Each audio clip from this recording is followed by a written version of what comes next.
All sports, all plays. Yeah. All sports, all plays. All sports, all plays. 365, we making up plays. We talking the game, get you through the days. We're high in the court, the dime in the lane. Variety topics, never the same. All presentation, sports information. Hitting the airways, taking the nation. All sport, all plays, like working your faces. Grace at the field, so tie the laces.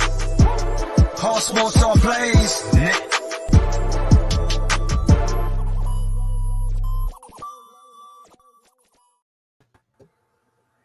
All right, what's up, everybody? Welcome to G.W.R. Gonzo's Wrestling Room. Joined with my by my dad, Tony Gonzalez, like normal, and then we got special guest Marcus Fine tonight. How's it going, Marcus? Doing all right, you guys? Hey, we're doing good. Hey, and all the sound and everything stayed together. We're So on a far. roll right now. Yeah. I'm like shaking this mouse. I don't know if my computer goes into like a sleep mode. So I started randomly just shaking the mouse, and I've stayed on for like half an hour now. So Don't jinx it. Hey, it's been good so far. But you got some situation we got to go to a wrestling show last week or so, but no, you went to quite a few since the last time we got to talk to you. right. I got quite a few of them here. In fact, I got all the notes. I did very well this time. I only had to get a few names from the Danville company, but I knew the rest of them. So I learned my lesson to start writing these down shortly after the show's over, so then I remember what I see. Well, you can go ahead and start wherever you want to, wherever you want to start at. All right, well, I was going to start with Warrior Pro 12, but I do need to back up to the Friday prior to that. WCWO on the 26th of August. I know that's a long way away. I won't go over hardly anything. The only reason I'm bringing that up is because we had a new gunslinger champion crowned that night as Johnny Wade beat Itch in a match that Itch didn't want. Itch wanted to do it as a non-title, and Big Pete come out and said, no, it's a title match. And so new gunslinger champion was crowned on the 26th of August for WCWO. And then that's the only one I'm going to cover on that show, since that was like 6 weeks ago now, it seems like. So, well, then we went to Warrior Pro 12, August 26th. You guys was at that, right? Yeah. Yep. Because that was the last time it was at the old building. Because the way they're talking, this whole year now will be in the newer building that was in this past.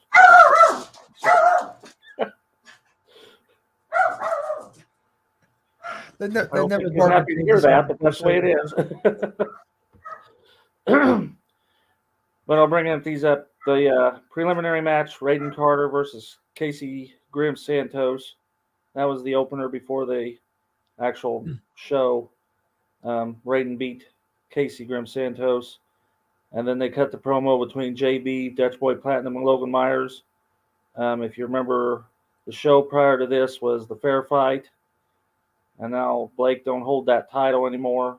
So basically, JB, Dutch Boy, and Logan Myers said they were moving on with the black market. But after seeing this past show, I'm not sure even the black market's a thing now, to be honest with you. So, I don't know. because none of them hold a title now. Yeah. They went from having all the belts to no belts. Absolutely no belts, right. Jesse Winchester took on Buck Sexton. Jeremy Halley come in and interfere, and then Jordan James come in, and then they went ahead and did a Jordan James versus Jeremy Halley match. Jordan James won on that one. Braden Lee and Jared Kripke took on Jason Wilde and Jackson Morgan. And that's the match where they beat Jason Wilde, and then Jackson Morgan attacked Jason Wilde because he lost. Then you had Ruthless. I'm going to skip one, and you'll see why I'm skipping one. Ruthless Domination took on JB and Logan Myers for the tag titles, and that's when everybody and their brother come out. And that set up the four-way tag team match for the 1 year show. Kate Parrish defended her title against a lady named Vista Varlo. I'm thinking that's how you say that. I believe so. And that's she did that via submission. And then Fireball took on Jake Carter in his first title defense, and Jake Carter won via a DQ when a couple ninjas come out and attack Fireball. But the match I wanted to go back to was what I figure is probably one of the match of the year candidates, as Nate Matthews defeated Dutch Boy Platinum to become the new Warrior Pride champion, and outstanding match. I talked to the referee afterwards, and he was more wore out than the wrestlers because he just had a hard time keeping up with those guys. But that was outstanding. That was a match of the year candidate right there. Yeah, I agree 100%. We've seen quite a few match of the year candidates here as of late.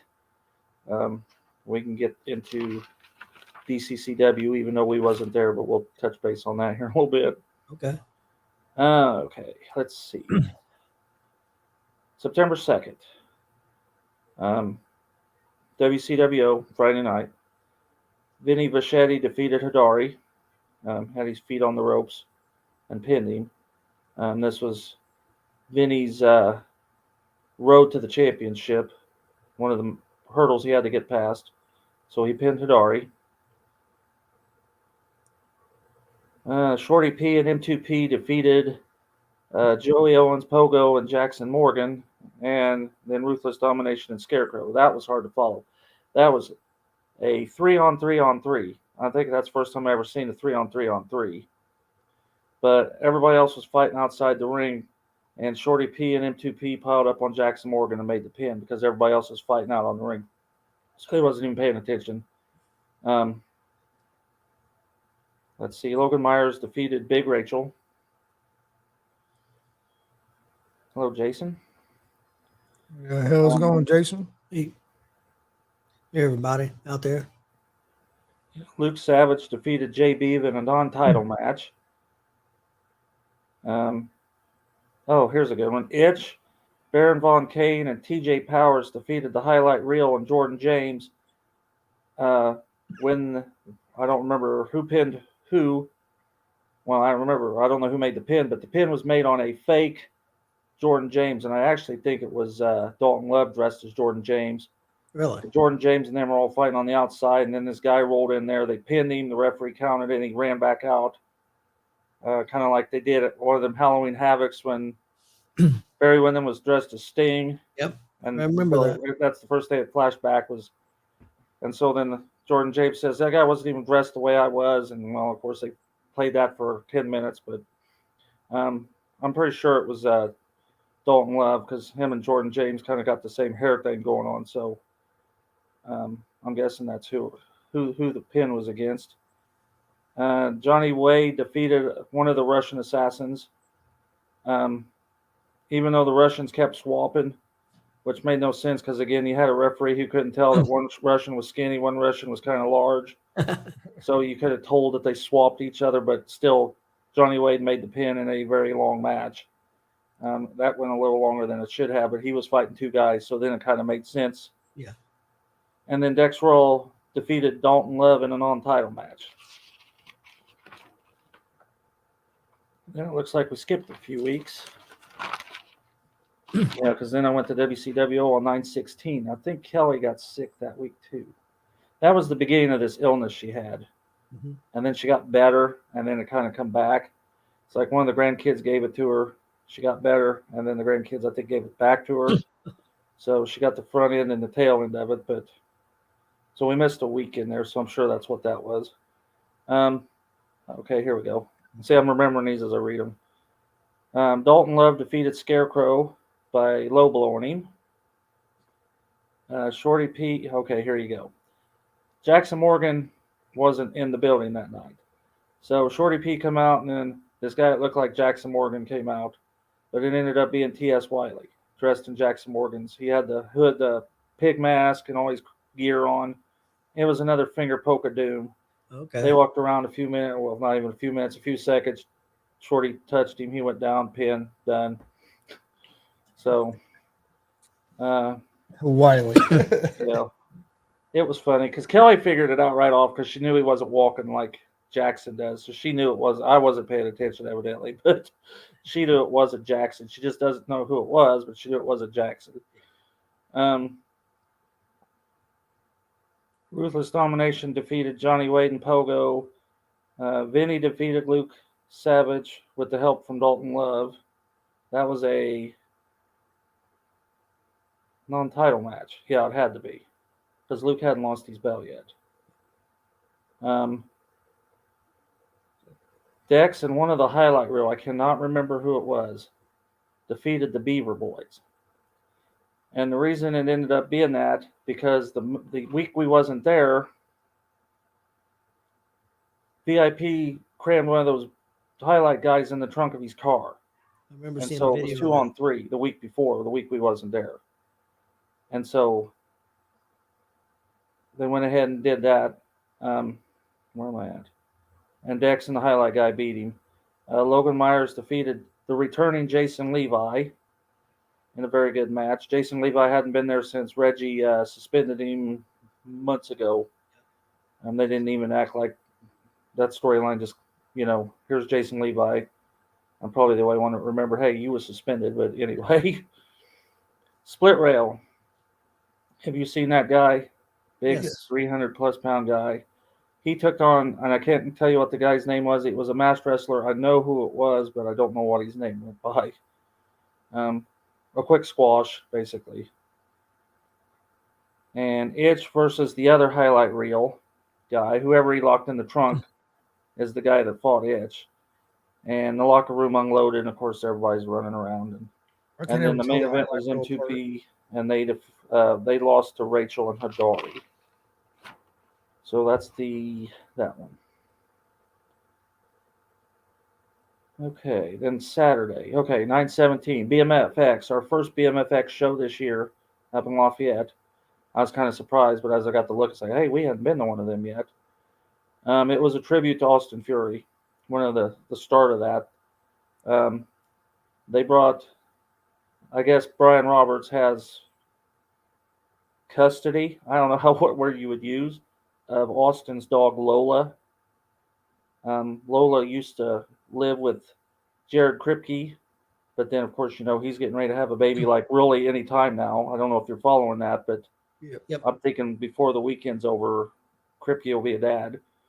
But so the dog Lola went to live with Brian Roberts, so they did a little 10-bell salute at the beginning of the show. And then you had Hagley and Rojas, Jeremy Hagley, Luis Rojas, they're the tag champs. They defeated the highlight reel to retain their belts. Are you guys familiar with Sanji?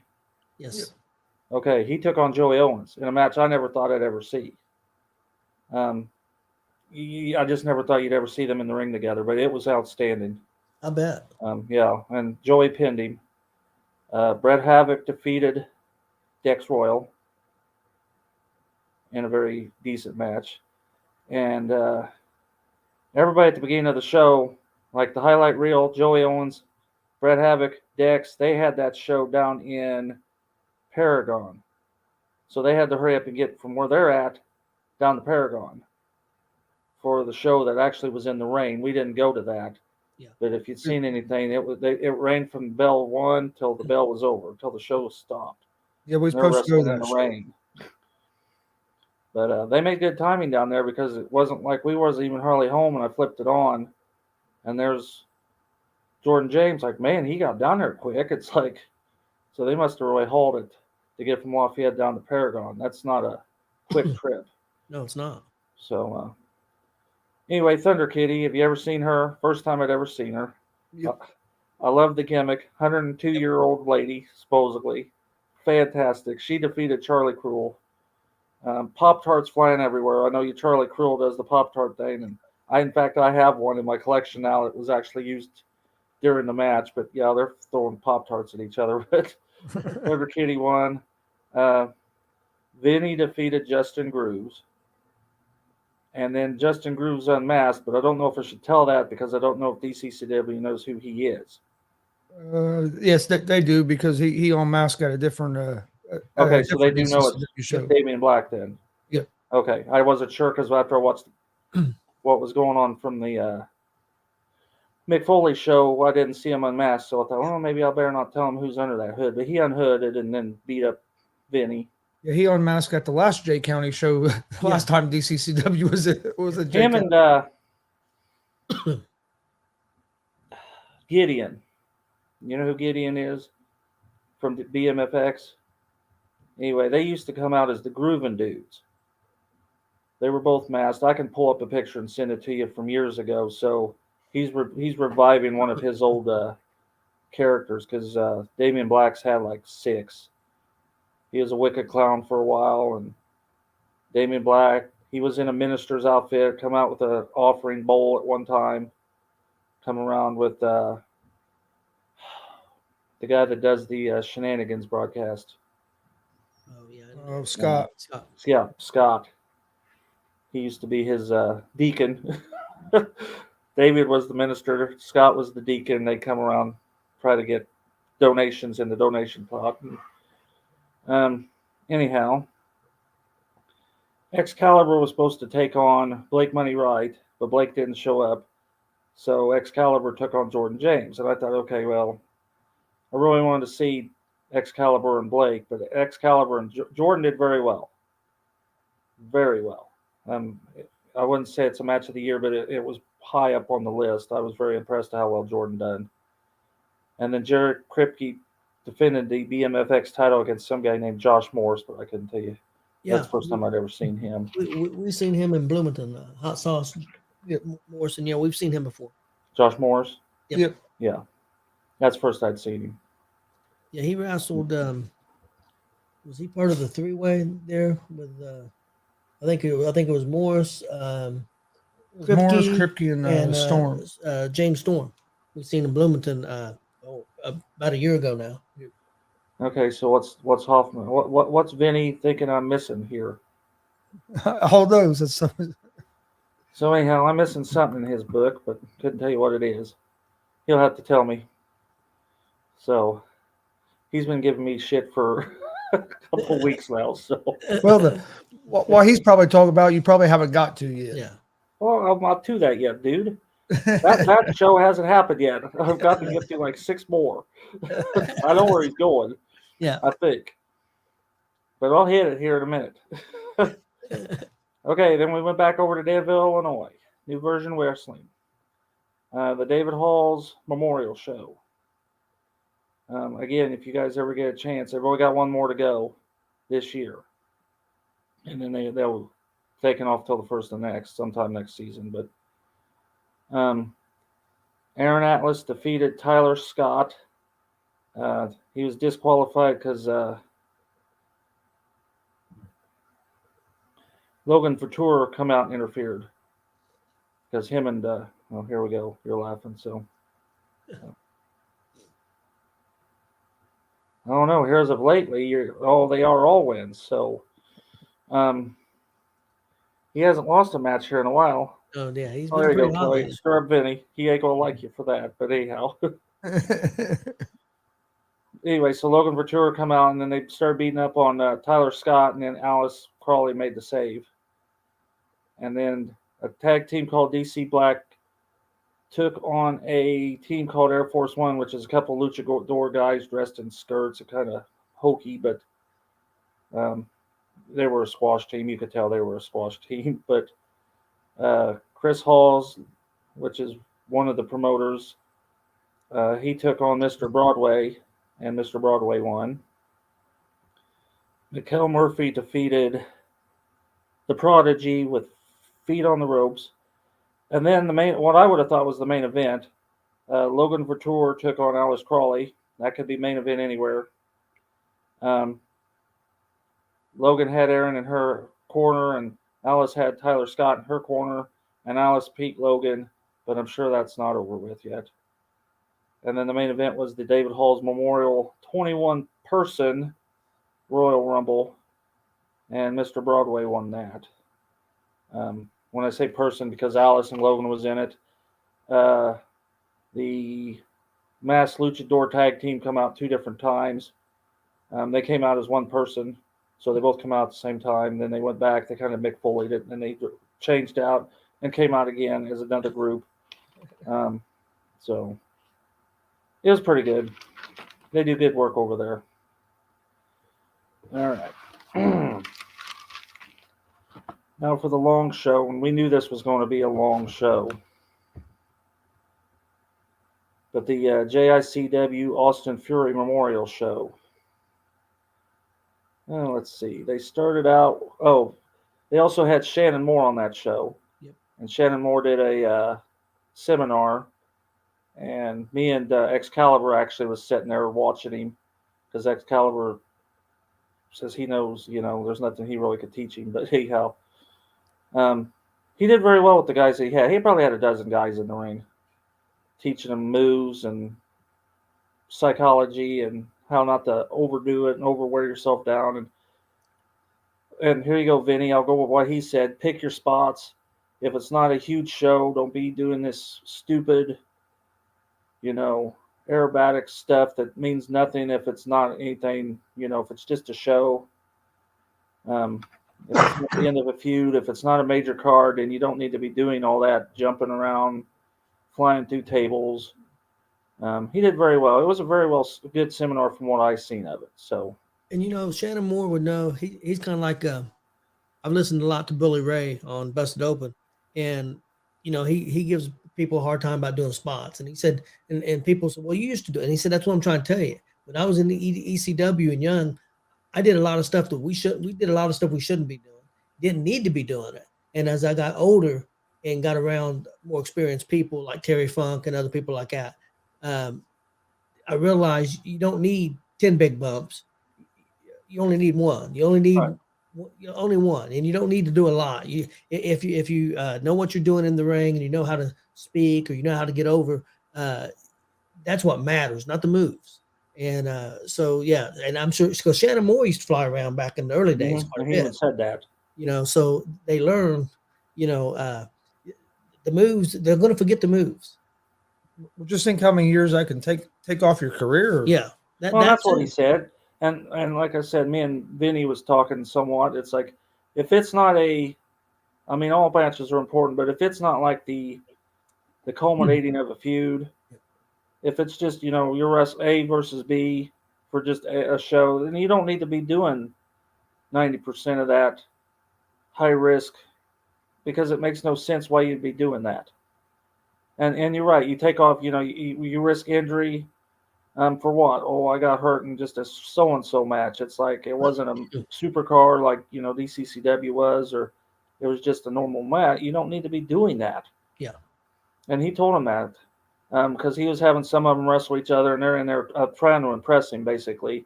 And they're screaming and yelling, and he said, you guys need to slow down. There's no need to be doing it this way. Just as a fan watching, it was good to hear him. Yeah. So anyhow, I watched that. Then they started the show. They did a 10-bell salute for Austin Fury. Brought everybody out, and not also Austin Fury, but also his sister Stephanie Wright. She had also passed, and I'll leave it at that. But anyhow, they did a tribute, and they presented. They held up the belt, the Austin Fury Memorial Belt, which was going to be won at the end of the night. But they showcased it off. Then we did a 10-bell salute.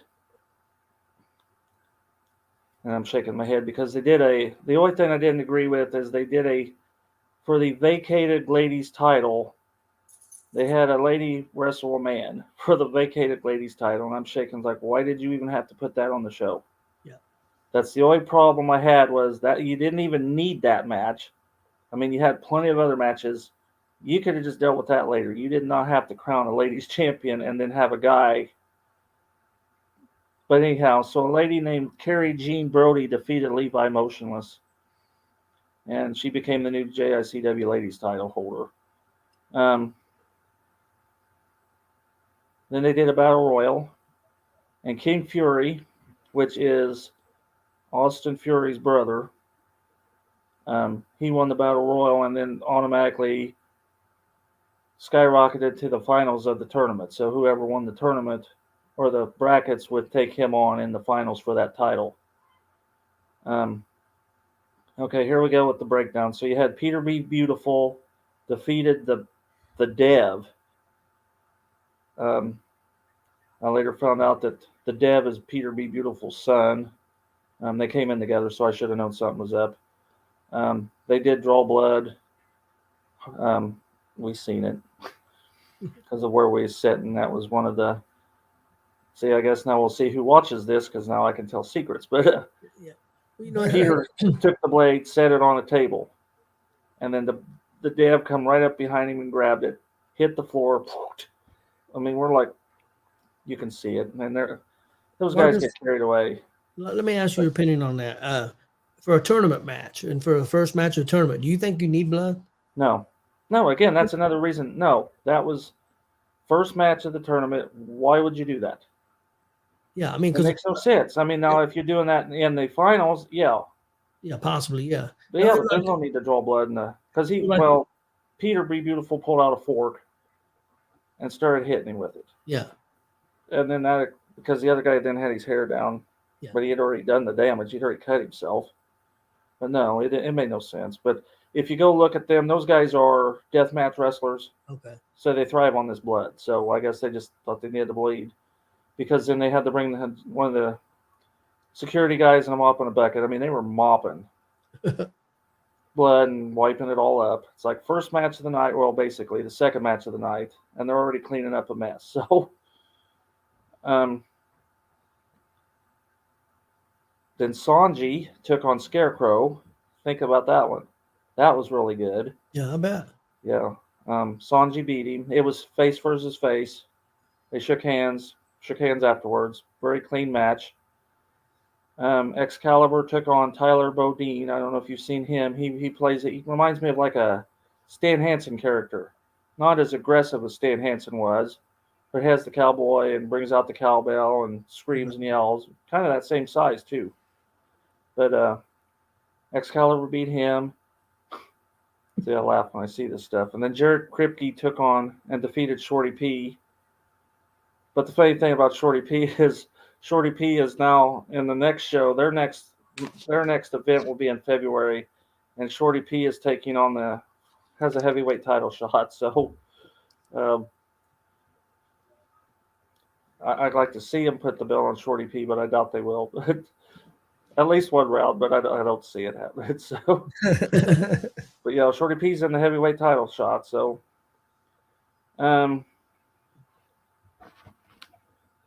okay, then they had a cruiserweight, 4-way dance, and John Kerr won it. He defeated Casey Grim Santos, Radical Rick, and East Scorpion Dorado to become the new cruiserweight title. The other cruiserweight title was Alex Riot, and he got hurt, so he had to give up the title, and that's where that came about. Brutal Country defeated the tag team champions of the Bruisers by DQ. Big Country couldn't wrestle, so they substituted Big T Tyler Moore for him, and then one of the Bruiser brothers was out also for injury. And Coal Country Crusher, he's a coal miner gimmick. Anyway, that all hell broke loose. I think they got a match set up for a hardcore street fight type thing in February because all them guys they're not deathmatch guys, they're hardcore people. Paul the Wall defeated Ace Roberts in about 3 minutes. Okay, now we're on second rounds. Excalibur and Sanji. Think of that one. Excalibur defeated Sanji. Jared Kripke defeated Peter B. Beautiful. And so now that put it as Jared Kripke taking on Excalibur in the finals before he took on King. But before that, then they had Big T Thomas Moore take on Max Sterling. And Shorty P and Shorty P's manager, and I can't think what that guy's name is. Shorty P hit Big T in the head. That's where the DQ come in. And Max Sterling turned heel. So Max Sterling's a heel. He don't like it. He cannot be a heel. He'll tell you he hates being a heel. That'd be interesting because I've never seen. We've seen him do heel work once before, Mac and he can't stop smiling. And you can't smile and be a heel unless there's a reason for it. He don't like to be a heel, but right now he's a heel, so we'll see where that goes. Oh, I got one more too. See, I told you it was a long show. I think it started at 5, and I think it was 10:30 when we got out of there. Man, Yeah, it was a long one. one show we went to. It was like that Thunder Thunder Blunder show too. there back in February at the Dub. Yeah. Well, it wasn't ran by the Dub. Let me clarify that. Right. But it was just at the building. It wasn't ran by them because. Yeah, JICW for their normal shows are known for going long. They at least calm down their talking. They used to do a lot of promo cutting at the very beginning. And you're looking at 45 minutes to an hour, them guys just yapping, and nobody's really watching it. I mean, if you watch the fans, they're talking, they're doing whatever, they're anything but listening to that. So they finally got away from all that yapping, but because it basically wasn't going anywhere, they're just talking, cutting promos on each other. But John Scratch, which is the guy you guys interviewed, he defeated Jay Hayes, the Amazing Pookie, Shannon Moore, and Sanji. Sanji worked a lot to become the new Intercontinental title for JICW. Pookie had the title, but he dropped it to Scratch. And then Jared Kripke defeated King Fury in the King's Rules, which was become the Austin Fury Invitational title, inevitable title. I'm sorry. And that was done in a hardcore, very good. They were hitting each other just about anything. So it was very well. And they went probably a good half hour. But so Jared Kripke won this title, and this Austin Fury title, okay, can be defended anywhere, any place, any show that J.W.R wants to defend it. So if he wants to defend it in Lafayette, if he wants to defend it at the Dub, if he wants to defend it at WPW, he can defend it. But it has to be defended at least one time a year, probably at the Austin Fury Memorial Show next year. He has to, whoever the title holder is, has to be there for that. But he can defend that anywhere, any place, anytime. So it'll be interesting to see how that goes, because we tried to get him to defend the title the next day at Warrior Pro Year 1, but he said he wasn't going to do it. So, well, hey, why don't you just defend the title? It's like, you said you defend it anywhere, why not tonight? But he wouldn't do it. So okay, now we're at Year 1. I think that's the last show I went. Boy, I went through those quick. There was quite a few guys at that Martinsville show that we haven't seen. No, I haven't seen a lot of those guys. What's that? Who's that? The Martinsville show. Yeah, it took me a while to learn a lot of those guys.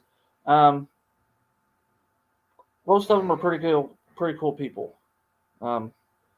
They let us in. I mean, we got there while they were loading up or putting the ring up, and then us and Roger went to get dinner, and we come back, and they're good people down there. But again, it's like the Danville people. I'm still learning names. A lot of those guys come from Southern Indiana and come up here. They wrestled down around down there in Salem and places like that. So, okay, Warrior Pro Year 1.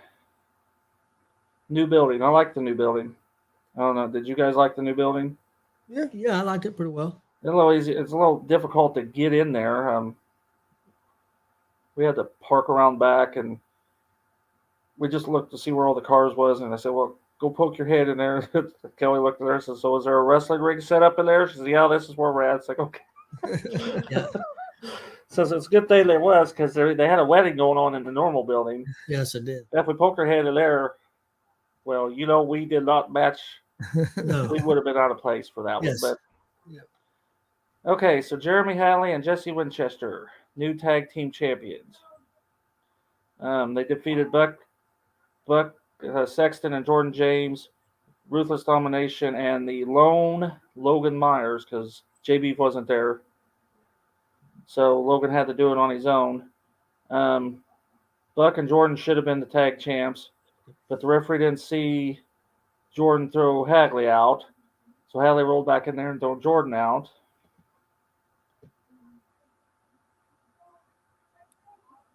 Yeah, I'd say it probably was louder. I think the acoustics was a little different because it was only in half that building, but they didn't have one of them silence walls in there. It was just a curtain, so it could, the acoustics could have been louder in there. But they had a good crowd. Yeah, Yes. and they came in right about the show started. I mean, because the crowd is got closer and closer. So don't look like it's going to be the biggest crowd they've had, and then all of a sudden it seemed like 40 or 50 people walked in the last 5 or 10 minutes before the show started. And I'm like, man, it ended up being a really good crowd. Yeah. According to David Kraft, they're going to stay in that building. The building that they were in. That's where their second year is going to be. They're going to be in that new building. So. Yeah, they don't have to worry about some things in that building as much as they have to in the other building, like scratching the floor and some stuff like that. Where in the other building they had to be real careful about it. Where over here, I think they have a little more leeway. So I think that was one of the reasons as well. They didn't have to worry about something going wrong. I do need to. I think next time we go, we'll set over opposite of where we is at under that light. I had a hard time photographing because I, of course, had that smoke right there, and it was dark, and it was just hard to do anything over there because then you got those lights flashing. So I think we're going to try the other end of that row next time. It was a little darker in that building. It was a little, as far as lighting goes. Yeah, it was a little bit darker in there than the other one, but so anyhow, Jeremy Hadley and Jesse won the tag belts. Fireball defeated Corey Dillinger. It was good to see him again. I mean, it's probably we've seen him at the second show maybe. Mm-hmm. It's been a while since we've seen him anywhere. That's the first time I've seen Corey in quite a few months. First time I've seen Corey. Okay, so he took on J.B. in the other building. I think it was Warrior Pro 2. And he threw J.B. up in the air high enough that J.B. actually scraped his feet across the ceiling in that building. There's video somewhere. If I can find it, I'll send it to you. Okay. Because I even said something to Kelly. I said J.B. just hit the ceiling with his feet. So you know how high that was to get him up there. But Alice Crawley defeated Charlie Cruel in the number 1 contender match. Carson Drake, I like him. I do too. A lot. I love the way he can bump. I love the gimmick. I love how he can stir up the fans.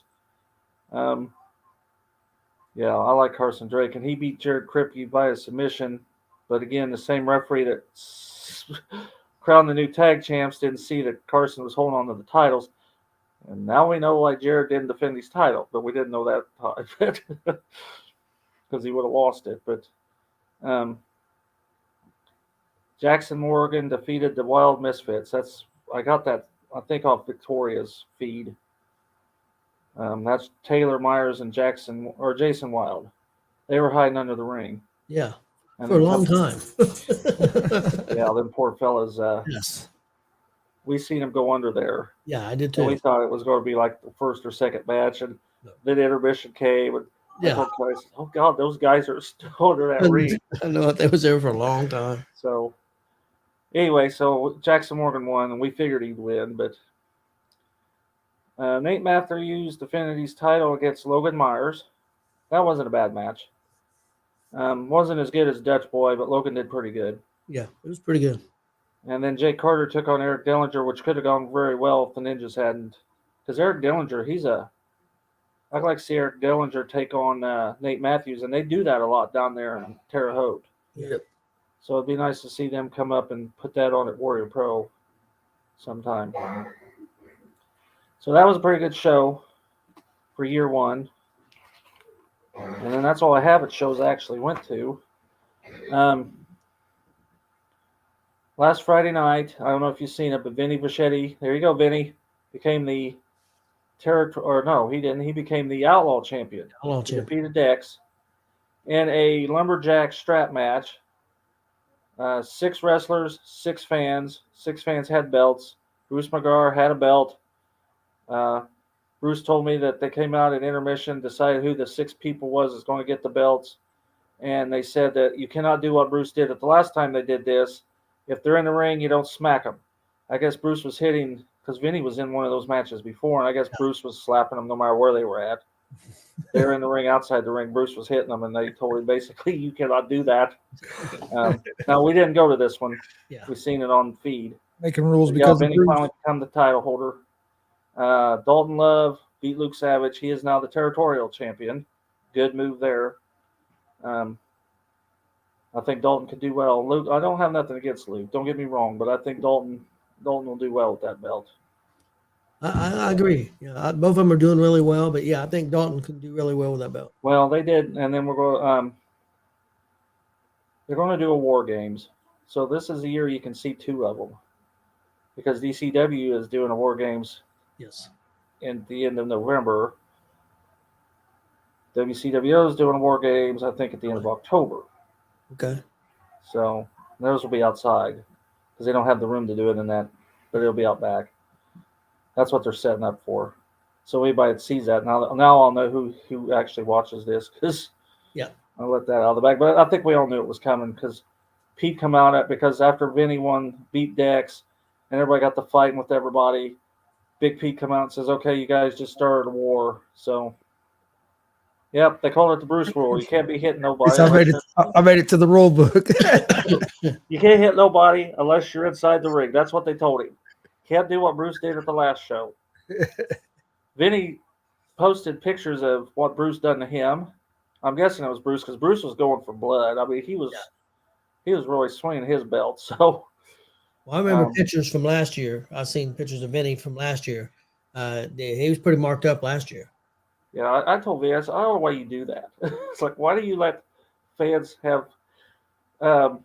Basher used to do strap matches, and he always did strap matches with Bobo Brazil Jr. Well, if you never met Bobo Brazil Jr.'s wife, she was out for blood like Bruce was, and they always gave her a belt. And it's like, why are you doing that? And she was wild swinging that thing. She was trying to hurt Basher, and there's just certain people you don't hand the belt to, and Bruce is one of them. Bobo's wife's the other, and maybe we should have Bobo's wife and Bruce go at it with the straps. There you go. I'm telling you, she's mean. Bruce would lose. I'm sorry, Bruce. Bruce in trouble now. She's mean. Bruce, I'll send you guys the video. All right. Okay. Yeah, Mrs. Bo is she's wicked. It's like, and then we watched DCCW. Dex didn't have a good week. He lost both these titles, because he lost the title on Friday. He lost the title on Saturday. He had a tough week. I do believe that Jake and IK3 is a match year candidate. Oh man, it was good. Yeah, for an opener, that was outstanding. Oh man, it was good. Outstanding. Yeah, that was the match I was most excited for going into the show, and then I was kind of surprised it was the opener. And then they had it as the opener, and I was like, "Oh, okay." I was just kind of surprised, because that's a hard match to follow. Yeah, but I'll give the rest of talent credit. They stepped up their game, because they did. There wasn't no letdown after that match. And see, that's one of those shows that you can do those high maneuvers of, like Luke jumping off the turnbuckle on the Mike King, and that was a show that meant something. So those moves meant more, because it was they've been hyping that for 2 months now. Yeah. I'm wondering if Mike and them didn't do IK3 and Jake Oman out there to set the bar. Yep. So That's now, exactly okay, here's what you got to work for. As it pretty much was, because I know they discussed it, and I know Mike was said, "Are we sure we want to put these guys on first?" And I guess JKO said they're going to set the bar. So that's what they done. That's basically what they did. Yeah, and they did it too. I've seen Jake Oman wearing that weird mask he wears one time before. I don't know how he wrestles in that thing, but yeah, that's the first time I ever seen him with that mask on. I don't know how you can see all that thing. Did we do all that stuff? But I'll tell you somebody else I was really impressed with. We talked about it yesterday. I was really impressed with Rachel. I thought she looked really good. Yeah, she hit her move. Most of the time when she does that 450 splash, she lands on her feet and then drops. Yep. That day, she hit it the way she should have. Yeah, her body, she spot on. Yeah, the best one I've seen her do, I thought, was the Bearcat Rumble. But I thought she hit this one good too. But I thought she looked really good. She looked really quick. Her arm drags looked excellent. I thought she looked really, really probably as comfortable as I've seen her against a female because she wrestles men so much. Right. I thought she really looked really good. The best I've seen her look against a female. Wasn't there supposed to be a third lady? Wasn't Ari Yes. Alexander supposed to be there? Yeah. They said that they announced that she got sick Okay. and couldn't make the show. Yeah. She have you seen? You guys seen her? Because she is at Thunder and Blunder. Yeah. Yep. She's she's another one of those females that's right up there. You know, Alice. Yeah. Crawley, Logan Couture caliber wrestler. So I'd like to see them bring her in the WPW and other places. Yeah. I really thought Zay Gates stepped up his game that night as well. Yeah, I think Zay does a lot better than Eric does. Eric's holding back. Zay is he's bringing the game. Yeah, I think he's. I mean, I don't know where they're going with the tag team, but I think he's about ready to branch out on his own. Or could be. Yeah, I think somebody else said that. Maybe Walter said that. He's looking really good. He's got a little thicker. Yeah, all of his moves have got crisper. I think he's got more personality that he can work on. You know, get on the mic. He's not been on the mic very much, so that's something. That's the next step for him probably. But I think he's looking really good. Yeah, he is. Yeah, Marcus, that show was crazy. The crowd, hardly anybody left, and it was a long show. I mean, got started a little bit late, which we figured. Long intermission, which we figured, and nobody left. I mean, everybody pretty much stayed, and that's unusual. Well, that shows you that they brought it. It was basically a standing room only about almost the whole night in that building. Yeah. I mean, it was awesome, man. I mean, all the matches was real good. It was awesome. It was awesome to see Dalton and Luke make their debuts. I PM'd them boys the next day. I said, "You guys really did outstanding," because it seemed like Joey and Mike kind of stood back a little and let them run the match. Mm-hmm. I mean, they did their thing. And of course, you know, Mike threw Joey through the entrance display and all, but Luke and Dalton were basically running that. Yeah. Yeah, they did outstanding, and to see them in the other promotion, because since they both run in Muncie, to see them that they brought them in, that was great.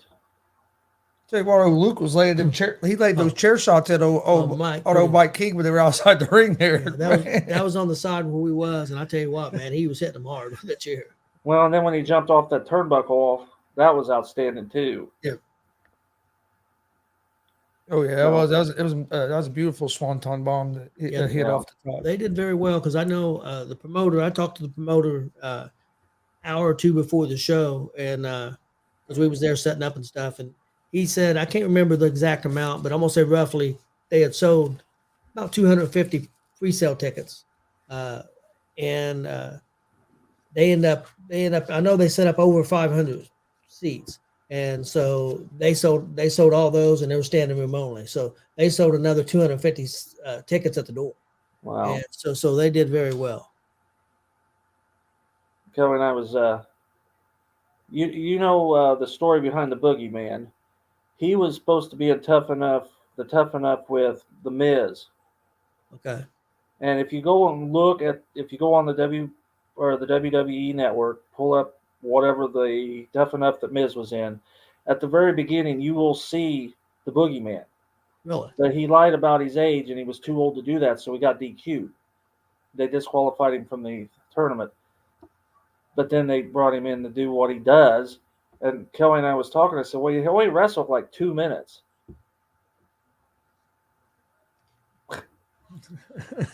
Bruce. But to go around and feed people worms, yeah, and people eating that up, literally, no pun intended, to make a living walking around with fish bait, and getting people to eat that, and be happy to do it. I mean, your Sam Mitchell, your co-host, he was all excited that he got to eat a worm. Oh yeah, he was thrilled. One of the Bulletproof Posse guns. Yep. He ate a worm. He was all happy about it. Yeah. People love that. They love it, and like you said, that they don't do. There isn't a whole lot of wrestling going on during that match, The crowd's into it the whole time. It was just a show. And Marcus, how did it come over? Because I know it sucked for us because we wasn't made aware that they were going to play music during. That's part of his gimmick. Music is played during the whole match, and we couldn't commentate because we can't air the music. Kelly and I, we keep making. I said, I know why they're doing it that way, because if Facebook gets wind of that, they'll kick you out. Yep. But that kind of loses the. Yep. When you're watching it at home, because I like to listen to them come out to the music, but we get that. Yeah. Yeah, we don't have a choice. If we're going to put it on Facebook, we can do it on YouTube, at least for now. Now, it comes to a certain point when you start getting monetized and stuff. Chris says that you couldn't even do it on YouTube either. So, well, Pete at the Dub did that one night. He was out cutting the promo when they started the music, and he didn't get back in time to mute the button, and Facebook kicked him off. The rest of the night, they couldn't get back on there. So.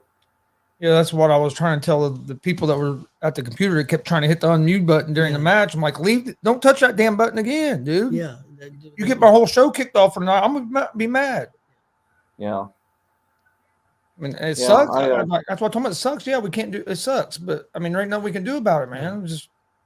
We got to wait till this match is over and then go on. And I explained to everybody, and apologized, but there was nothing we could do. Hey, you got to do what you got to do. Vinny says, I still taste him over a year later. I thought it was funny what Walter said about people going in the next day for, like, people want to fish on Sunday, and there's no live bait in Anderson because he went around and bought all the worms up. And then I made fun of Kelly. I said, well, if you was there, you'd be scooping them up, putting them in a bag so you could take them fishing the next day. He came out throwing them because I know my grandson, he got him on his feet because it just missed hitting him in the face. I wish they'd have got him on the head in the face because he'd have freaked out. My grandson's a germaphobe. He'd probably lost it if they Did they hit the camera with the silly string? Oh, man, they got silly. I'm still cleaning silly string off my equipment, dude. It's all over my computer. It was all over my sound bar. And that was BMFX. They did the same thing, and they cut the spot right in front of us. So they give a can of that stuff to Kelly. To Tony's wife had it. She's the one who had it. People standing behind me. There's like 3 ladies behind me. Kelly had it. Carrie and Tony's daughter was sitting on one side of me, and here they come. They flipped Steven around because they were going to get Vinny. That's what they told Steven, that they're going to hit Vinny. Well, no, they made it so they're going to hit Steven. So they grabbed him, flipped him around, and here they are. They're shooting them on each side, shooting them over my head. Yeah. That stuff is wet. I don't know if you ever, it's wet. We got on us because Sam, our good friend Sam, wanted them to come over. Yeah, he was encouraging Justin Grooves to do it. So he did. And Walter got all upset. It got down Walter's shirt and on his back, and he come unglued, and I was laughing. I couldn't help but laugh because it was done. It was what it was. I'm still fighting silly string around at different places and equipment and stuff. It was like, oh man, it was everywhere. Yeah. There, one thing that was really cool. I don't know if you could catch it or not during the start of the show and stuff when Mick Foley was out there, brought up about being on being in WCWO on with Joey's dad. I thought that was really cool, and it caught Joey off guard. He didn't know that he was going to bring that up. See, now he says that because, like I said, Justin Grooves, Damian Minister, Damian Pre. I mean, he's got at least 6 gimmicks that I can remember over the years. He was a Wicked Clown at one time.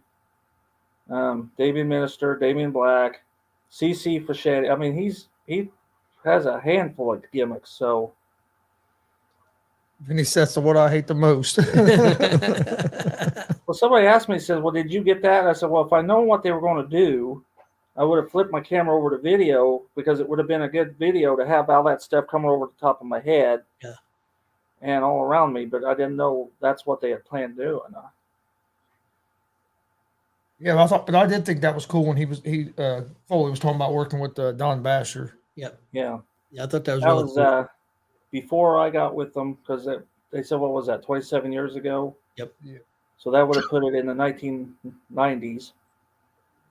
So that was before I was making my rounds.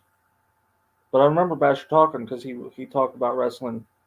He wrestled Mick Foley, Brutus Beefcake. If you go online, you can find the Brutus Beefcake stuff. Honky Tonk Man, Vinny will bring that up because that was one of his dreams to wrestle Honky Tonk Man and the story with his grandmother, and so messing up his hair, and that's what he used to say when he was growing up, telling his grandma, and then he got to do it one day, live his dream. And yeah, Basher always wrestled the people he brought in, but Something I wanted to tell you, and I'll tell you on the air because it's not official. Well, the offer's been officially made that we can go to Cincinnati on, I believe it's December 2nd. That's a Friday night at Cincy Pro Wrestling. So if you guys want to come down, I think we got something going that day. Let me look at my calendar. It's a Friday, December 2nd, and it's already. I've just seen a couple of the matches, but they're going to have some pretty cool names. I know Jake Chris is going to be on there, and then one I didn't tell you about, the guy that got released from NXT was part of the tag team champions. His real name, the name he's going by now is Zachary Wentz, but he was part of the tag team, and he got in some trouble when they released him. He's been announced already, so they're getting some. Going to have some decent names there. Who's the company? It's called Cincy Wrestling. Cincy Wrestling's what it's called. I don't know if I know them. That one. Who's the one that wrestled Kripke at Warrior Pro? I always forget his. Oh, it's one that we like. Carson Drake. Carson Drake. I think that's like his. Yeah, he's going to be there. He was there at their last. Yeah, I think I did see that. Now you said that. Yeah, he's going to be there. I know he's already said he's going to be there. It ain't been announced in the match yet. But I know Blake wrestled there on their last show. Yep. Blake will be back at the Deb on Friday. Yeah, I seen that. Can't remember who he's taking on, but it didn't make Pogo. It didn't make any sense, but yeah, but I think we're gonna hit that show. You know, I think it's a pretty good opportunity. It's going to be at an amphitheater, so it's supposed to be a pretty nice building from what I could, what I gathered. Yeah, that'd be cool. We were supposed to be down in Kentucky this weekend, but Kelly got sick, so I canceled that one. But I told him we'll be down in the spring sometime.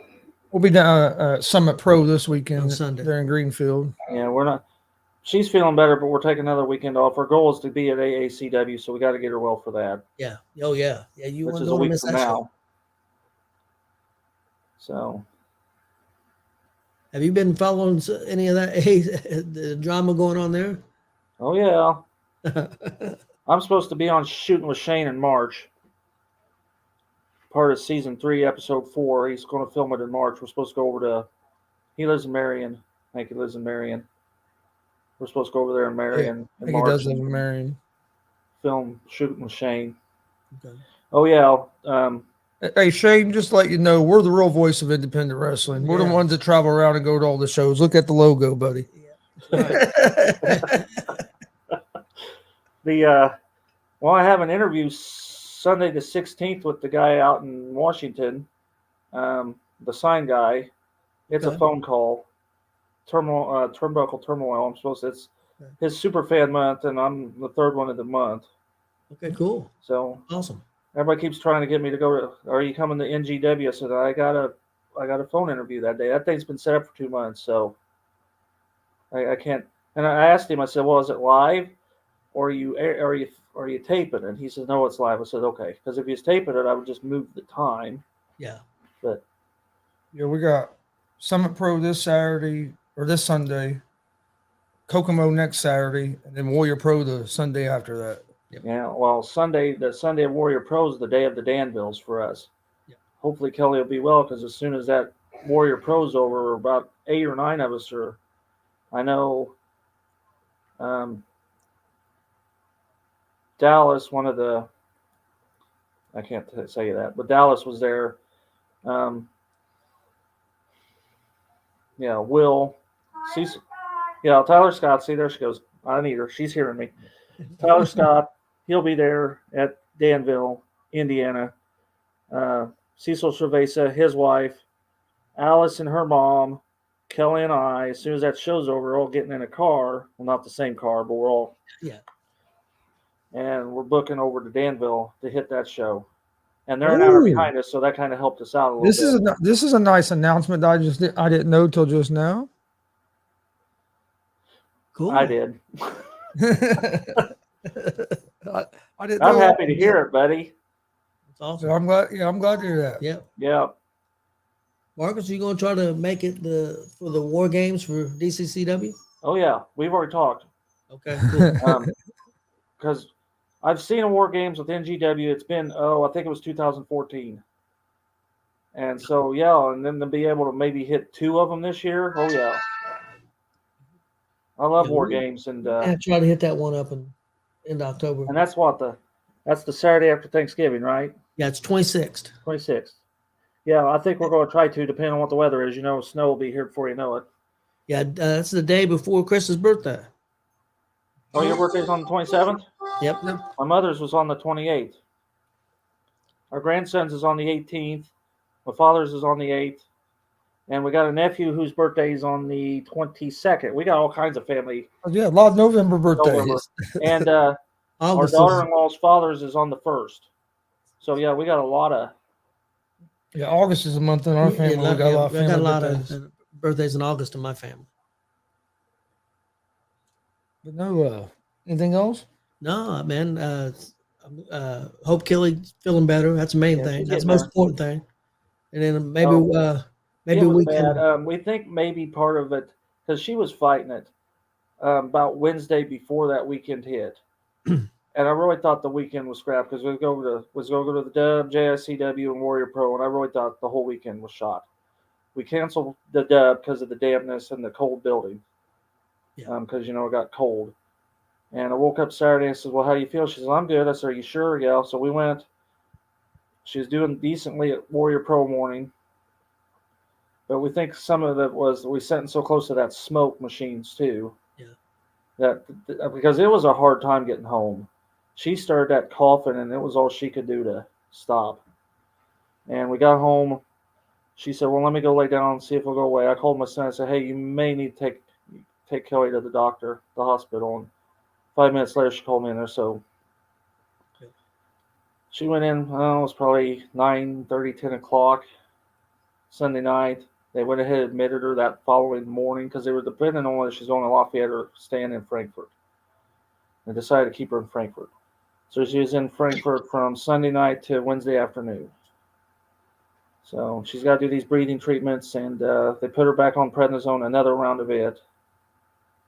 And we go to the doctor tomorrow, and we'll see what he tells us. So some virus that normally kids get it, little kids. It's like RVS or RSV or something like that. Yeah, I know what you're talking about.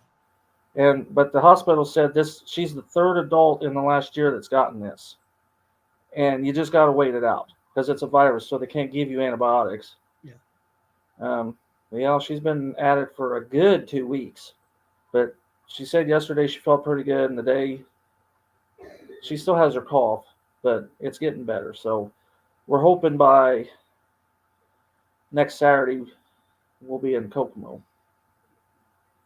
So we already decided we were, like I said, I canceled Kentucky, and we even have a show really close. The Timmy Takedown. It's a benefit for I don't know if it's autism or what that Timmy Takedown show is, but it's in Kirkland, and that's like 12 miles from the house. It's in the county, in fact, but we won't be going to it. It's an outdoor show, and so hopefully she's feeling better than if she is. Maybe we can go get something to eat next Saturday before the Kokomo show. Yeah, just let us know. There's all kinds of places in Kokomo to eat. Well, I thought maybe we'd hit that one barbecue place we had told you about, that bistro. Is that the Fork? Yeah. Yeah. The farm to Fork bistro, I think it is. I think that's what it's called. Something like that. But yeah, as of right now, that's our goal. Okay. And the rate she's going, we should be good to go by then. Fork to table, is that what it's called? It might be fork to table. Something like that. Yeah, I can't. I know it was good. Yeah, it was really good. So yeah, we're good. We like barbecue. And sometime when you can come to Martinsville, you gotta try that place that Roger Moore got us in on at that Gather Around. They do. Yeah, I know them wings look good. Yeah, but the thing was this past Saturday or the Saturday they didn't have any. They were short staffed. Wings is normally their Wednesday and Saturday special, and I said, "Well, I'll take the wings." We don't have any wings. But the funny thing is, Roger got a half a chicken or a quarter of a chicken. It's like, okay, why can't you get like 8 of those and pull the wings off and cook them up for me? But yeah, they still have quite a lot of good stuff there. Yeah, we'll have to go. We'll have to get down there and check that out. Yep, definitely. Yeah, and the JSCW, they do good work. Like I said, it's a lot of people you're not familiar with a lot. I mean, you know Excalibur, and Jared normally doesn't wrestle for him, but he did because it was the benefit show. Okay. Shorty P's a main one. Max Sterling's always there. We also got invited to another show, Knox, Indiana. Oh yeah. It's Charlie Cruel's birthday show. Where's that at? Is Knox. that a private invite? No, I don't think so. I don't think so. It's up. I know it's up north somewhere. I think it may be part of that PK. Oh, Well, I think it's part of them, but it's Charlie Cruel's. It's her show. can't do that. It's her birthday show. But I think it's part of that. But I know it's Knox, I'm not Indiana. sure. It's up before you go to Chicago. It's up that way. I mean, it's pretty good piece. Rampage Radisson invited us to a private birthday. I don't know if it's in some guy's backyard. It's over in Knightstown. Okay. Sometime in November. That's not that far. I think it's the 13th, maybe. We're gonna go to that because I keep putting Skip off. I've known Skip for a long time, and he keeps inviting me to stuff, and we always got something going on and somewhere else. So he give me the notice right off. So I told Kelly, so we really need to go see Skip. I think Wayne Silver has something to do with it because they got him on the flyer as the referee. You never see the referee on a flyer. So I'm wondering if it isn't his something. He has something. Yeah, we got invited to a birthday show in Fort Wayne. It was a referee, matter of fact. Referee, I know he does Greenfield. Man, his name is James. He does Greenfield. And it was his boy's birthday party. And he had some really good wrestlers there and stuff. We got invited, but it was the same day as the DCCW Juneteenth show. And we just couldn't. There was no way we could make it because it was going to be at noon, and we had to be back here by 5. I just couldn't make it. We're to that point too that people are trying to get on their calendar first. So that's what I tell everybody. Get me your date as quick as you can, as long as it's not on the same date as DCCW. Oh yeah, there's I will not give up. Like, we was eating lunch with Cecil Cerveza and his soon-to-be wife, and Judy, which is his soon-to-be mother-in-law. I said, so when's the next show? Because I was trying to make sure it wasn't on that one that Skip had given us. He says it's October 23rd. So, Kelly says, that's Bucks. And then Cecil's like, oh, well, I guess we ain't coming to Danville next month. Well, he lives in Danville, but but see, we priority with Buck. Got to be at Bucks. Yeah. And as I was sitting there thinking, I thought, they're an hour behind us. I said, hey, you got to tear down the ring at Warrior Pro? He says, no. I says, we can get back here by bell time. And then he got all excited. I was like, okay, let's do it. So I says, we told the promoters, I said, we'll be here. We won't be here when the doors open, but we have our own seats along that side of the ring. Yeah. So it's not like, we're going to fight for seats because they saved the seats. They like my pictures. Cool. So they make sure I get a good spot for pictures. Yeah, that's what I tell people. As long as it's not on the same day as DCCW, and then you get on the calendar before anybody else, you're good. But yep, DCCW comes first. Yeah, AACW, because I've known Shane the longest. Yeah. Joey always runs on Fridays, so his is not an issue. Yeah. Warrior Pro. That one for Knox, I think. Good to us. That one, Charlie Cruel, I think that's a Friday night too. Yeah, I think it is. Yeah, the one, I think it's I forget the date though. Yeah, and JSCW's done really good with us, so we've gotten in pretty good with a lot of people this year. And of course, we're usually at Warrior Pro every month because we don't do a whole lot of Sunday shows anyway. So we're gonna try to do that. Another one. We're gonna try to do that Sunday show at WCWO. Oh yeah, the veteran show. We're gonna try to do that. I have that scheduled too. You got a date on that? It's the 6th. Yep. Sunday the 6th. November 6th. I called Mike, or I talked to Mike and asked him when that one was. Yeah, we talked. He talked to us about it Saturday at the at that DCCW show. Have you heard about Thunder Blunder 4? He told you the date, didn't he? He did tell me 17th, I want to say. December 17th, I believe. I think so. Let me look. I think that's what he told you. Yeah, and it's going to be at the Emerson Theater. Emerson Theater. So he's going to do it over there where AWR does their stuff. Because I asked Walt, wherever I've seen Walt, I can't remember. Walt's everywhere. That let him in.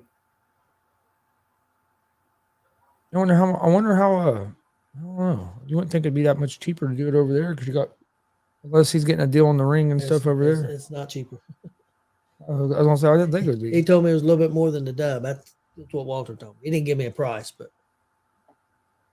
He's bringing in a bunch of big names. oh, is it? Oh yeah, he does. I think he's a little crazy, but he does. So you're going to be at the veteran show then, Vinny. That's good. Mike does good work on those veteran shows. I've He been. does a good job. Oh, I think this will be my third one. This will be our second one because last year was the first one we got to go to. Yep.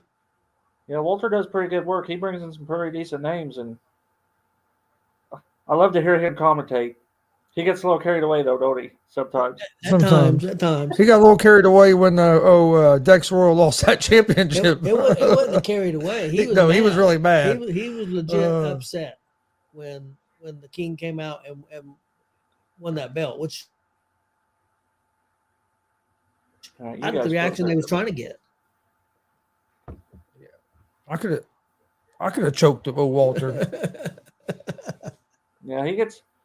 I like Walter. Had nothing to do with his commentary, but how do you not get Mick Foley giving JKO the Sacco? Yeah, that was fantastic. Hey, and that building would have been a good photographing building too. They left those lights up. Yep. I told Kelly, I said, if we'd have had front row, we'd been on opposite because wasn't the VIP tables in front of you guys? Yep. Well, there was So then we would have been on the other side. Some on the other side too. We're okay. Well, then we'd been on one end or the other. Yep. That it would have been a good photographing building. Yeah, I had my friend Bobby sitting right there on the other side where the entrance ramp was, and he had an absolute blast. He got a I guess I can say it, but he got treated to basically a free autograph from Mick Foley. He went up there and was checking out the turnbuckles and trying to find out how much turnbuckles was. It was going to be way too much money. Oh yeah. But Mike said, "I got you," and took care of him. And I know he got a Mick Foley shirt too that Terry was passing out to the kids and stuff, and they took real good care of him. That's good. And we couldn't have made it anyway because Kelly was really sick last Yeah. Saturday. So, but we were Yep. happy that aired. Yep. We know you had trouble with Anderson the last time you did it. Yep. You couldn't get it aired, but we were happy that we seen Well, that. Jay County had the password, luckily. So There was a few times the picture got a little blurry Blurry. because of the internet, but hey, at least it kept going. It didn't cut out. Yeah, but- you know that Steven, he's the ring announcer. Steven, the ring announcer for Yep. CCCW. Did you see where he had Foley sign an action figure that Foley Yep. had not seen yet? Yeah, it was Yep. some of the new ones. Yeah, because I actually caught the episode. Shawn Michaels was on and I never watched this show, but I just turned on the WWE Network, and they got a show that comes on Wednesdays called The Bump. I normally don't watch it, but I just happened to be going through the channels, and Shawn Michaels was on there, and before they even came out, they were showing some of the action figures that they were, the new action figures that they were doing, and they were superstars. It was from the superstars back in the day and stuff, and so it was pretty cool, and that's one he had, and like I said, Mick Foley hadn't even seen it yet. So have you you've read his books, I assume? Yes. Have you read Teen and Brown, which is his novel? No. Okay, well, that's very adult oriented. I have it on audio book, but it's one you don't want kids. It's an adult novel, Okay. but it's very well done. And if if I'd win, I'd have taken that book and had him sign it because I have it in book. I have it on audio cassette, and CD. I have all versions of it, but Yeah, it's very good. The So like I signings, said, you don't want the kids hearing it. It's the signings worked out really well because the crowd came in bunches. So like all the crowd didn't get there all at once. So it worked out perfectly. The line never got past really where we was set. We weren't that far from. So the line only got about 20 or 30 deep is all it ever got. But I mean, it just kept flowing perfectly. I mean, you couldn't ask for a better. Yeah, because we set up probably only 20, 30 feet from where Foley was sitting for the autographs. Yeah, because there wasn't a lot of room in there. It was a yeah. We noticed that too. That it was kind of a smaller building. Yeah, I thought the building was going to be bigger, but they had it packed, and On the show, you couldn't ask for a better show. No, it went really well. So they did well for all the work they put into it. I'm glad it was a success. Yeah, I am too. Yeah, and I know I think Mike is pushing for it, and I think the Jason's going to push for it. Jason, who's in here now. I mean, they're definitely like to see maybe a outdoor show at their fair, because their fair is a pretty big fair, bringing a lot of big name Aren't country they acts. trying to and get to the stuff. grandstands? Yeah, they're trying to get to the grandstand. Well, that's where they had the micros, and they brought in a ton of people when they had the micros there at the grandstands. So I think that's what they're trying to shoot for, and then I would imagine they're going to probably try to do this fall show every year. I would assume, being hope- such a big success. Well, I don't know why they wouldn't. I mean, No. I know. I've seen already that there's been a few people already reach out to DCCW wanting to know when they're going to be back in Jay County. Yep. So, well, I they're think in Muncie on the 26th, right? Yep, Yep. 26th. That's at the fairgrounds too, right? Yes. Their fairgrounds. Yeah, it's going to be at the Delaware County Fairgrounds. Isn't that where they normally run? I know they No. did the Bearcat Rumble at the ice or the stool because they didn't. No, they usually Armory. run at the National Guard Armory. Yep. The other organization in Muncie runs over there at the Yeah. fairgrounds usual. Well, is The it a bigger fairgrounds building are so just- they get the cages in there? Yeah, fairgrounds just basically just right around the corner from the where you were at the high school. Okay. Yeah, we're planning on going. Like I said, it all depends on weather. Because they're talking of harsh winter, but they've talked to harsh winter for 5 years. But eventually they got to hit, we're eventually going to hit a harsh winter. Eventually they got to be right. But Yeah. Yeah, it's basically just on the other side of the river. The fairgrounds is from the high school. Yeah. So, yeah, I love war games. and it's a pretty good sized building there as well. So it should be a good setup, I would think. Yeah. I know that Terry's wanting to put a roof on it. I think it's going to be very difficult to do. I don't know that that's going to be possible, but we'll see. Going to cap the top of the cage? That's what Terry wants, but I don't know that's going to be possible. Why? That's because that's what the original was. Was it really? I'll have to Yeah. look at that. Yeah, the original ones were had cages on top. Yeah, back- Oh, I'll have to look at that. Yeah, you go back and look at the originals. They did I'll have do that. and then as times went, like I know the recent ones, which were really good. I don't know if you've seen some of the ones that NXT did. They had the open cage, and they didn't have just submission only. It was pinfall too. Yeah, And, that's the one I've seen with Shotzi Blackhall. Yeah. Yep, some of them were pretty good. But yeah, back in the day, Tully Blanchard and them, some of the older ones, Dusty Rhodes, the first ones, yeah, they had Road Warriors. they had the top because they want nobody getting in. Okay, I'll have to look at those. I hadn't seen them forever. But I love war games. Yeah, I did too. And of course, Dusty came up with that concept. So yeah, there's a chance you see two of them. You go down to the Dub. I'm guessing, if I had to guess, that show will be on the 28th. If I had to guess, that's Yep. the last Friday of the month. Yep. Yeah, we'll try to get down there on that Friday. We'll have to go down there and maybe hit Paco's. There's a You'll be Mexican, outside. there's Just a remember that, Mexican, it'll be outside. But they There's they broadcast the last one outside. yeah, there's a Mexican place down there that we hit. Actually, one day I just put in top restaurants, and it came up top 10 in Indianapolis. And it's just it looks like to me like an old Taco Bell, maybe. I don't know if it is, but it's called Paco's Tacos, and it's outstanding. Really good Mexican food. Now it don't look like a super great place, but it is. Hey, good night, Jason. Thanks for joining us, buddy. Yeah, we don't eat a lot on Friday nights because we got the kids here. Got to pick the kids up at 4, drop them, and then head down. Basically, the time we get down there through all that traffic, Oh and yeah. it's Juanita lets us in early. We basically just eat a tenderloin from her because she does tenderloins and stuff, and we'll just eat dinner there normally. Yeah, we usually we leave early just to try to make sure we beat some of the traffic to get down there. Yeah. Oh man, the last couple times. Especially with all the get down construction until we get going off on the right now. interstate. And then to get us off the interstate, and it says, okay, the Dub is 3 miles away, but it takes you like 15 to 20 minutes to get there because you go down past Victory Field, and the big motel always seems to have something going on right there because the valet Okay. parking is just 3 deep of cars. And then once you get on Kentucky Avenue down there by the Speedway, then you're right there. But just getting from the interstate to that point, a lot of stop and start. You got to watch people driving, people walking. I mean, it's Friday night, people. So I seen they just announced AEW is going to be at the fairgrounds in Indianapolis. what day's that on? Not that I'll go. It's November, but I don't remember the date. Well, I know SmackDown is on the 11th. November 11th. I want to say it's like the 20th something. It'd be a Dynamite, probably a Wednesday night, but probably in the middle, 20 something, whatever that would be on. Let me see if Glenn had sent me something about Yeah, it. See if he sent yeah, the Glenn's date. already got tickets. I know Glenn already got tickets for it. He didn't put the date on here. Because he said he Glenn's only a good paid man. $42 for him. Our nephew went to the last one that they had at the Coliseum. He had a really good time.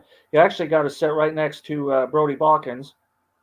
So he didn't know Brody Balkins. Brody didn't know him. They got to talking, and Greg, our nephew's name's Greg, says, "Yeah, my uncle goes around." And said, "Well, who's your uncle?" Of course, Brody knew. So then Greg video called me. He says, "Hey, who's this?" Well, I didn't know he was having. So Brody's like, "Hey," it's like, "Well, hey," it's like. Yeah, Glenn said he paid $48 for a floor seat. That's not too bad. No, that's not bad at all. Their prices. AEW's been having a few problems with ticket sales. Things have, it's in the third year now, and a lot of the places they originally went where they were selling out, they go back to second, third, fourth time, and now it's not going quite as. Well, Coliseum's a good place. I've seen a lot of good WCW shows in that event. The one AWA show I was in was at the Coliseum. The Coliseum was good for wrestling. Yeah. And then they remodeled it, so I haven't really been in it since they remodeled it because when the fairgrounds. Remember when the stage collapsed during that windstorm, and then they had to redo the Coliseum because any concert they had in there, and we walked in there the first year they done it because I was walking at that time, just to look at it, but we hadn't been in there for anything since they remodeled it. I go there for hockey games. I like hockey, so I go to some of the hockey games. Yeah, I have a guy I went to school with that hits all those hockey games down there at the fairgrounds. All right. Anything else? We're going to do the Colts game here in just a little bit. So you're hearing about what, 45 minutes? Yep. Hopefully they play better than they did last week. Ugh. Yeah, I've been reading up on that. I don't watch football, but I've been reading everybody's comments about it. Yeah, I bet. Oh yeah, they have it. Last week was terrible. Whole season hasn't been great, though. Nope. They played one good game, and that was the game me and Dad didn't get to watch because we was at Warrior Pro. Yep.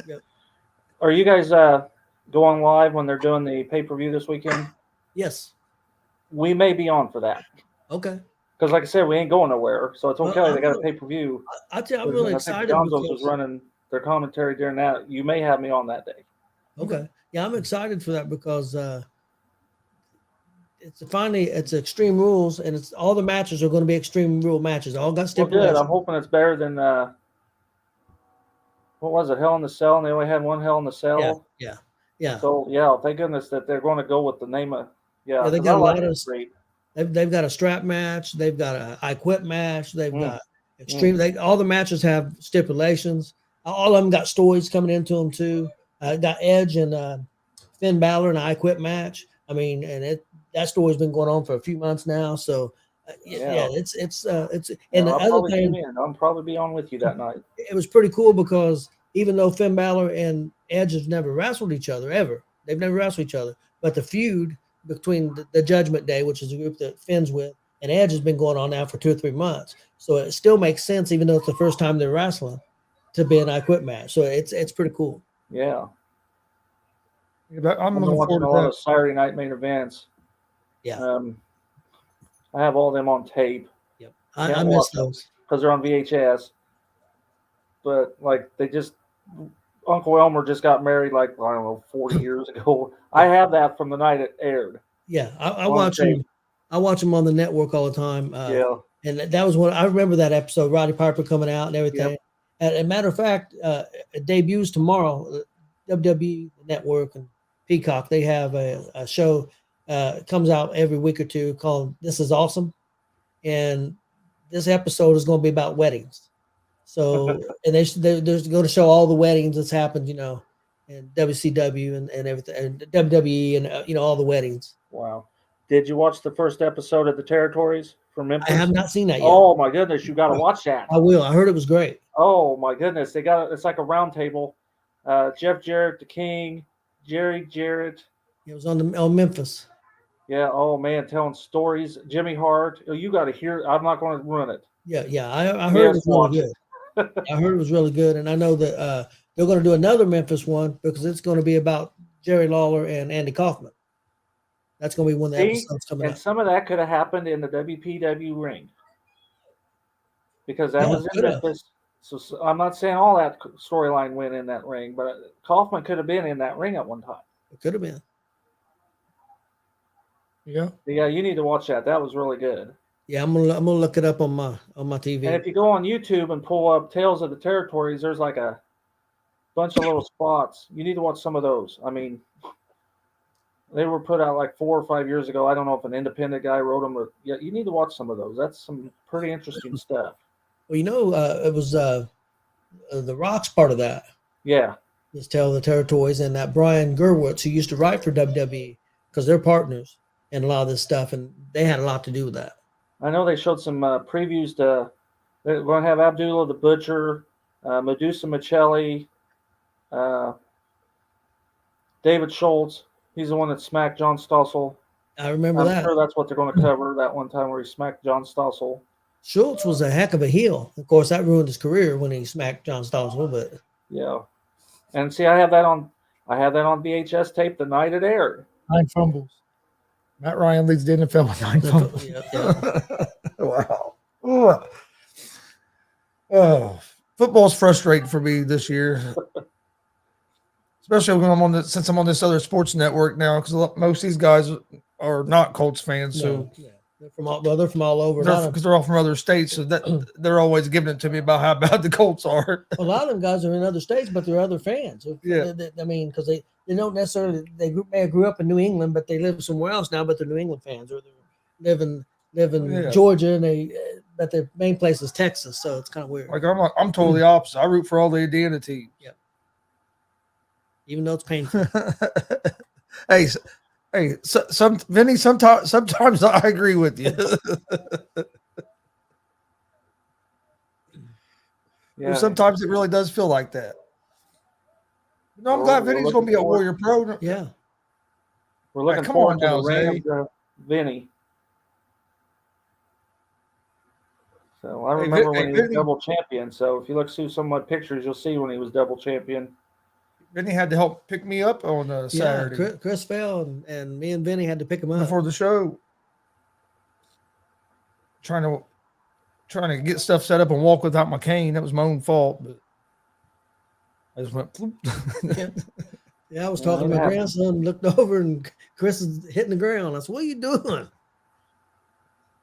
Zay, I hate the Colts. Now, Zay, I put you over on commentary.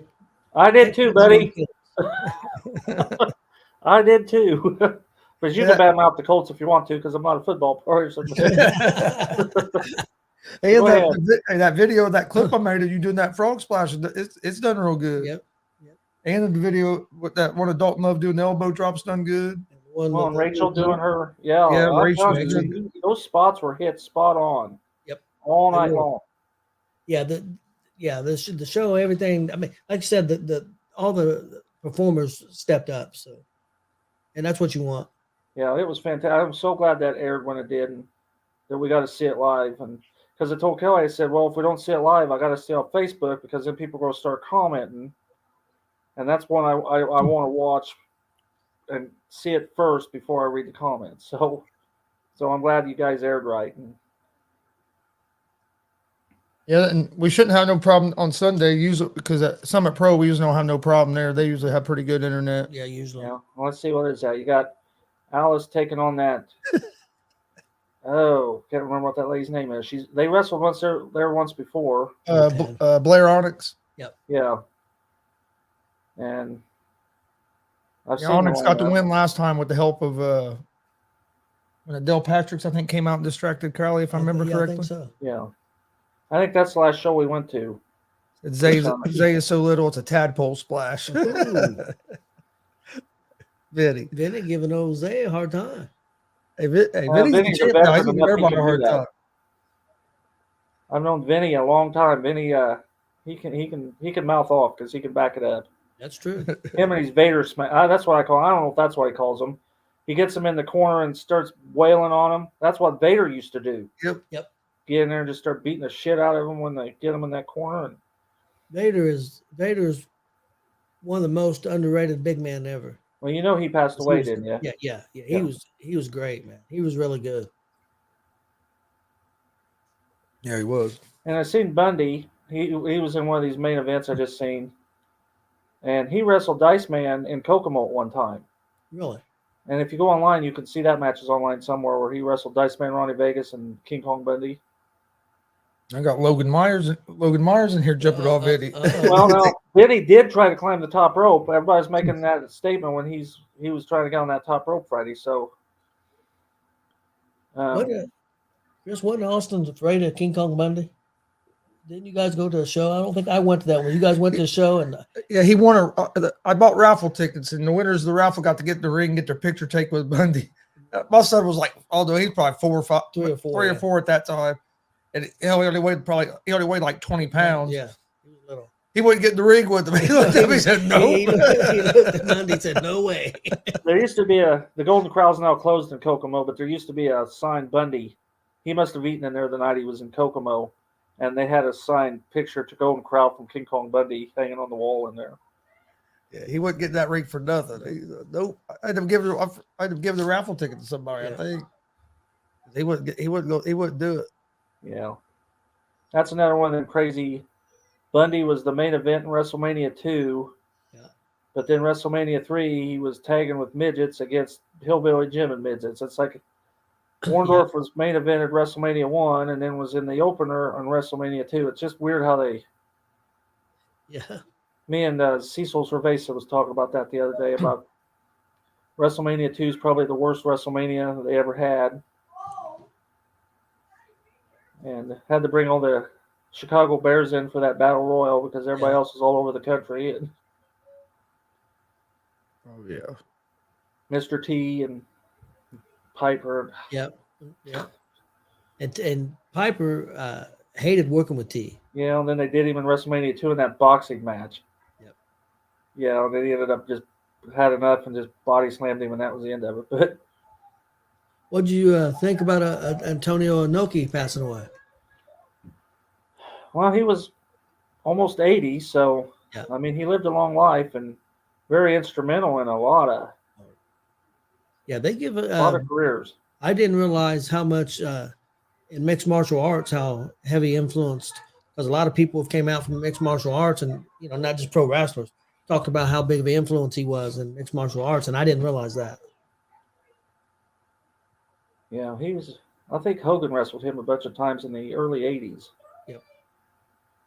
I'll have to look that up, but yeah, he was like the biggest name in Japan. Yeah, and when you mentioned that, Hogan actually wrestled. That's what I thought he did like in the '80s, right? Like before Hulkamania. Yeah, Hogan, when he had to, could wrestle. I mean, he actually competed and wrestled. I mean, it wasn't just When just a couple clotheslines, a big boot, and a leg drop. So he had to, Hulkamania was based off a gimmick, wasn't based off wrestling abilities. So. Yep. All right. Well, Marcus, we appreciate you joining us. Looking forward to having you back on again. Probably, I would say probably next month sometime. Yeah, it won't be as many shows, and then again, it might be because we just hit show 53. Cool. We're trying for 70. I don't know. We'll see. How many did you hit last year? 30. Okay, so you've already almost doubled last year. If we hit 63, because we hit 62 and 01. So if we hit 63, and I'm sure we can do that, then we'll have our new record. Okay, cool. But Jordan Bell says, well, let's go for 70. Like, all right, that's our shot anyway. So it's been a good year, even if we don't hit it. Yep. I mean, we've been to 4 states. I can't even think. Lots of promotion cities. That's true. I forgot about that too. Ali in the hospital. Yes, he did. He's right. That's right, Logan. I forgot all about that. Yep. Kept kicking him in the leg, and he got blood clots. Well, I want to thank everybody for watching it. If you're a football fan, we'll be back live here in just for about 20, 25 minutes for tonight's Denver Broncos versus Indianapolis Colts Thursday night football game. See, I got to go with the Denver because I've always been a Denver fan. But anyway. Listen to him. Everybody's against the Colts. Everybody gets Colts. Yeah, but I was a Denver fan anyway because back in the 80s, I think it was the 80s, we were into Mile High City and seen them practice one time. Okay. Back when I was a kid. I mean, in the 80s, of course. That was back I've before always the been a Colts was Denver even- fan. Yeah, I actually root for Denver when Peyton played for him a little bit, but